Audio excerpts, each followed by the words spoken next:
Aujourd'hui, on teste ce fond de teint de chez Lancôme pour voir s'il peut devenir mon fond de teint chouchou de tous les jours. J'ai déjà mis ma base et fait mes sourcils. Je l'ai reçu avec une éponge et donc je vais appliquer le fond de teint avec. Je vais pas vous mentir, je l'ai déjà testé ce fond de teint et j'avais eu une mauvaise expérience. Mais je pense que ma base était pas adaptée et je l'avais appliqué au pinceau. Aujourd'hui, on le teste à l'éponge avec une base hyper hydratante. Je viens le mettre sur le dos de ma main, venir prélever un peu de matière et je viens directement l'appliquer sur mon visage.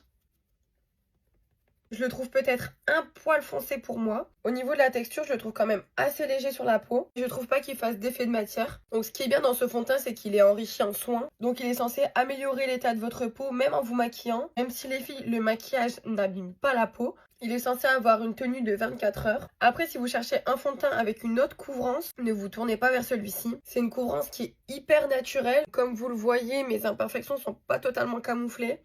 Il promet d'être adapté à tous les types de peau, mais personnellement je le trouve quand même assez asséchant. Je l'appliquerai pas sur une peau déshydratée ou sèche. Donc voilà le rendu du fond de teint. Je termine mon teint et on regarde ce que ça donne. Donc voici le résultat de mon teint avec ce fond de teint. Je le trouve quand même assez léger.